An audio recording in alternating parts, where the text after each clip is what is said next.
आपने साहित्यिक रचनाओं के अलावा भी जीवन में जो किया है, आप सर्विस में रहे हैं और उसके अलावा दूरदर्शन के लिए आपने टेली फिल्में बनाई हैं, उसके बारे में मैं जानना चाहूँगा। राजकुमार जी जो है ये हमारे जीवन में कई विधाएं रही हैं। साहित्य में मैं कविता के क्षेत्र में तो था ही, साथ में मैंने कहानी भी लिखी है।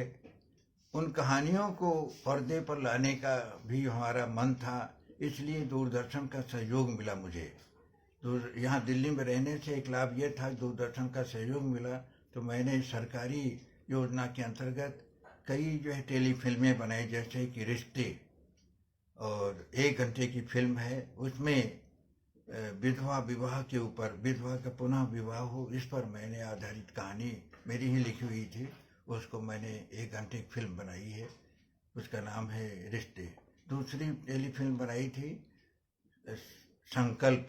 संकल्प एक ऐसे जो है नवयुवक की कहानी है, जो बहुत ही गरीब घर का जो है नवयुवक है, जिसका नाम सूरज है, जिसके पिता ट्रेड यूनियन के नेता थे, लेकिन वो बाद में मार दिए जाते हैं। फिर भी उसके अंदर एक मन में इच्छा जागती कि हम जो है आईएएस बनेंगे, और मैंने ही देखा है कि जिसके मन में चाह हो वो जो है आईएएस बन सकता है, चाहे कितनी भी असंगत परिस्थितियाँ हों।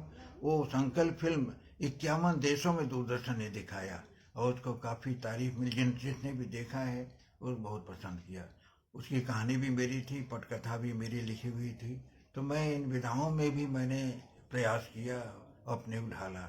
और इसी प्रकार जो है मैंने एक कश्मीर एक सबक नाम से टेलीफिल्म बनाई थी, जिसमें नवयुवकों को ये प्रेरणा दी है कि वो मुख्य धारा से जुड़ें, आतंकवाद को छोड़ करके मुख्य धारा जुड़ें, वो भी काफ़ी लोग। उसके बाद 5 एपिसोड का एक कश्मीर की बेटी नाम से सीरियल भी बनाया, तो ये भी एक महत्वपूर्ण काम था। इसमें भी मैंने आतंकवाद के खिलाफ जो है एक माहौल बनाया कि आतंकवाद का रास्ता सही रास्ता नहीं है, बल्कि देश की मुख्य धारा से जोड़ना ही जो है नवयुवकों के लिए सबसे बड़ा उपयोगी काम हो सकता है।